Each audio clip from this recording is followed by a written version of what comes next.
बहुत समय पहले की बात है। एक गांव में एक नवयुवक रहता था। वह बहुत हष्ट-पुष्ट और सुंदर था। उसके माता-पिता दोनों मर चुके थे। बस एक बड़ा भाई था। युवक के पास माता-पिता की दी हुई थोड़ी सी जमीन थी। उसी पर वह अपने भाई के साथ खेती करता था। युवक और उसका बड़ा भाई बहुत मेहनती थे। वे खेती किसानी करके साथ ही मेहनत मजदूरी भी करते थे। लेकिन इतना सब करने के बाद भी दोनों का गुजर बसर बस बहुत कठिनाई से होता था। एक बार युवक गांव के जमींदार के खेतों में पानी दे रहा था। सुबह का समय था। जमींदार के खेत गांव के बाहर थे और खेतों के पास एक बड़ा सा मैदान था। मेलों और त्योहारों के समय गांव के लोग इसी मैदान में एकत्रित होते थे। कभी कभी इस मैदान में बंजारे भी आ जाते थे और अपने डेरे लगाते थे। बंजारे कुछ दिन गांव में रुकते और फिर आगे बढ़ जाते। जमींदार के खेतों में एक बड़ा कुआं था। युवक कुएं से पानी खींचता और पास की नाली में डाल देता। नाली खेतों के बीच से होकर गुजरती थी, अतः पानी खेतों में पहुंच जाता था। युवक पूरे तन मन से काम कर रहा था। अचानक उसे लगा कि उसके पास कोई खड़ा है। युवक ने पीछे मुड़कर देखा तो उसके सामने एक बंजारन हाथ में मटका लिए खड़ी थी। युवक ने बंजारन को देखा तो देखता ही रह गया। बंजारन 15-16 वर्ष की थी और बहुत सुंदर थी। युवक ने आज तक कभी इतनी सुंदर लड़की नहीं देखी थी। बंजारन युवक को बड़ी देर से देख रही थी। उसने अपने जीवन में इतना हष्ट-पुष्ट और सुंदर युवक कभी नहीं देखा था।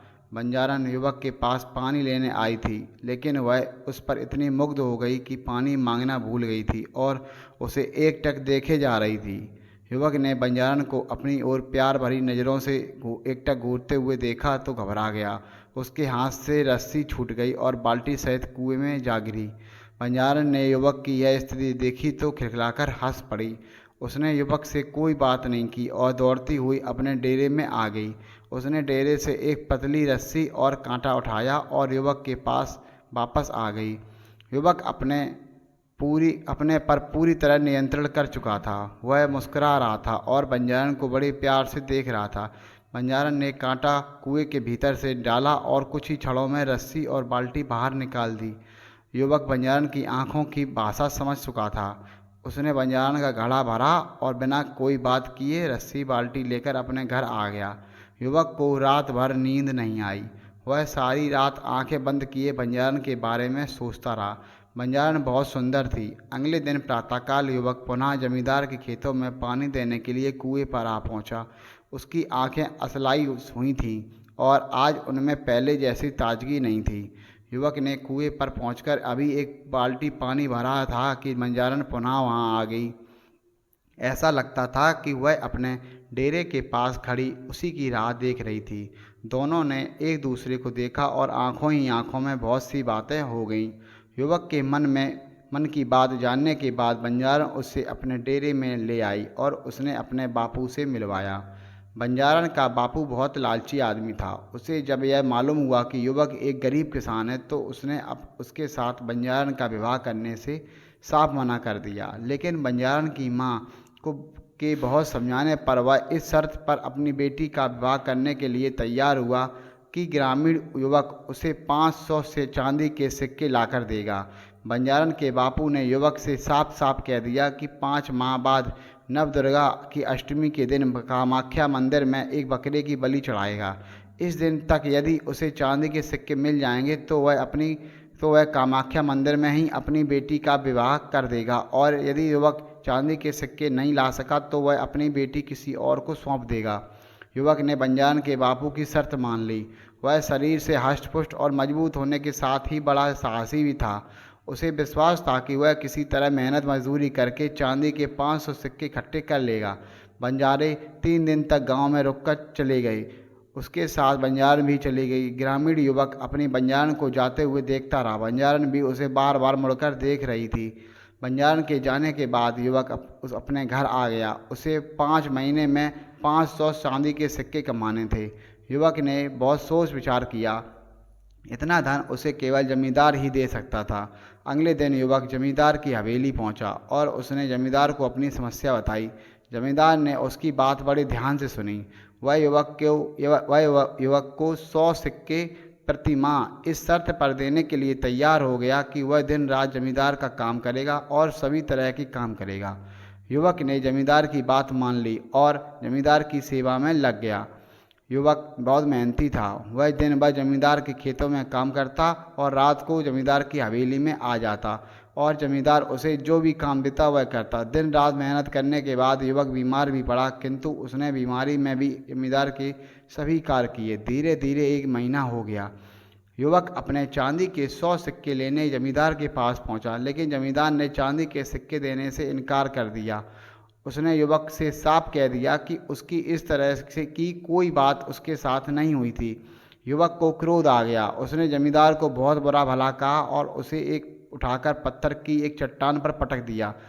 इससे जमींदार का सिर फट गया और वह वहीं मर गया।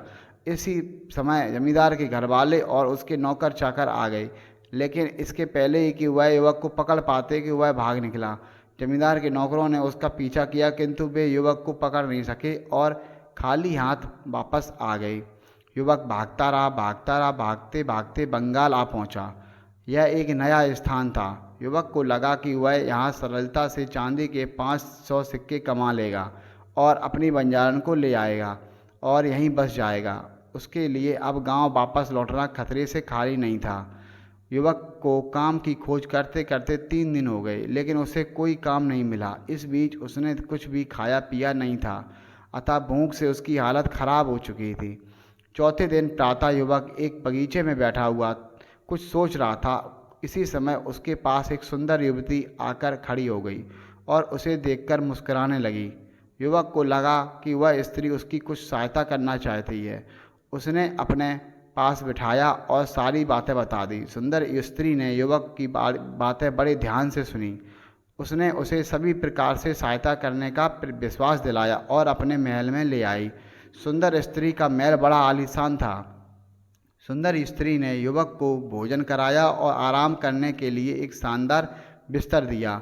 युवक बहुत थका था, अतः भोजन करने के बाद उसे नींद आ गई। युवक कब तक सोता रहा उसे पता ही नहीं चला, लेकिन जब उसकी आंख खुली तो आधी रात हो चुकी थी। चंद्रमा का हल्का प्रकाश एक खिड़की के कमरे के भीतर आ रहा था। युवक उठकर खड़ा हो गया। उसने इधर उधर देखा, सुंदर स्त्री का कहीं पता नहीं था।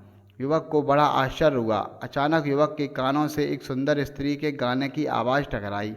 इस आवाज़ में गजब का आकर्षण था। युवक को ऐसा लगा कि मस्ती भरा गीत गाकर वह उसे बुला रही है। युवक अपने पर नियंत्रण नहीं रख सका और आवाज़ की ओर बढ़ा। कुछ कदम चलने के बाद युवक ने देखा कि भरपूर श्रृंगार किए सुंदर स्त्री आईने के सामने खड़ी अपना रूप निहार रही है। सुंदर स्त्री ने आईने में युवक को देख लिया। वह उसकी ओर मुस्कुराते हुए बढ़ी और उससे लिपट गई तथा उसे अपने पलंग पर ले गई। युवक की समझ में कुछ नहीं आ रहा था, फिर भी वह यह तो समझ ही गया था कि सुंदर युवती उससे क्या चाहती है। इसी समय सुंदर युवती ने उससे कहा कि यदि वह उसका साथ दे तो वह उसे अगले दिन ही चांदी के 500 सिक्के देगी। युवक के हृदय में बंजारन बसी थी। वह किसी स्त्री के साथ सोना नहीं चाहता था, लेकिन अपनी बंजारन को पाने के लिए उसने सुंदर युवती की बात मान ली। अगले दिन फिर यही हुआ। युवक दिन भर सोया और उसे आधी रात के बाद उठा। उसे सुंदर युवती 16 श्रृंगार करते हुए प्रतीक्षा करती मिली। उसने उससे कहा कि बस वह एक रात का सुख दे और दे दे, इसके बाद वह उसे चांदी के 500 सिक्के देगी। धीरे धीरे 4 महीने हो गए। सुंदर स्त्री युवक को रोज़ आधी रात के बाद छलती और उससे अगले दिन चांदी के 500 सिक्के देने का झूठा वादा कर देती। युवक के लिए अब और प्रतीक्षा करना कठिन हो रहा था। एक रात उसने स्त्री के साथ देने से मना कर दिया।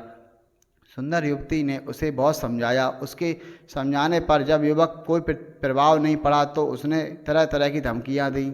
जब धमकियों का भी युवक पर कोई असर नहीं हुआ तो वह क्रोध में आ गई और उसने रौद्र रूप धारण कर लिया। वास्तव में सुंदर युवती एक जादूगरनी थी।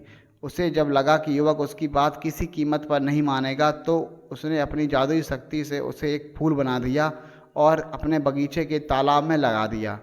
इधर बंजारन ने युवक की 5 माह तक प्रतीक्षा की, लेकिन जब तक युवक नहीं आया तो वह उसकी खोज में निकल पड़ी।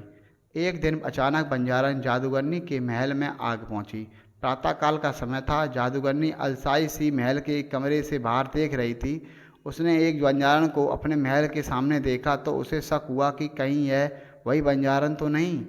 बंजारन को देखते देखते वह जादूगरनी के मन में यह विचार आया कि बंजारन को बहला फुसलाकर महल में रोक लिया जाए और उसकी सहायता से युवक के साथ मनमानी की जाए। यह विचार आते ही जादूगरनी महल के द्वार पर आई और बंजारन को महल के भीतर ले गई। उसने बंजारन को युवक की पूरी कहानी बताई। उसने बंजारन को यह भी विश्वास दिलाया कि वह आज की रात ही उसे उसके प्रेमी से मिलवा देगी, लेकिन उसने यह नहीं बताया कि उसने युवक को कमल का फूल बनाकर बगीचे के तालाब में लगा दिया है। बंजारन खुश हो गई। उसे लगा कि सामने खड़ी स्त्री एक देवी है, वह उसकी इच्छा अवश्य पूरी कर देगी। जादूगरनी ने बंजारन से दिन भर अच्छी अच्छी बातें की और उसके प्रेमी युवक की बहुत प्रशंसा की। उसे जब लगा कि बंजारन उसके जाल में पूरी तरह फंस चुकी है तो उसने बंजारन से कहा कि वह भी उस युवक को बहुत प्यार करती है, अतः दोनों उसका प्यार बराबर बराबर मिलना चाहिए। बंजारन को जादूगरनी से ऐसी आशा नहीं थी। वह सब कुछ बांट सकती थी लेकिन अपना प्यार नहीं बांट सकती थी। वह अपना प्यार पाने के लिए ही वह अपना घर बार छोड़कर आई थी।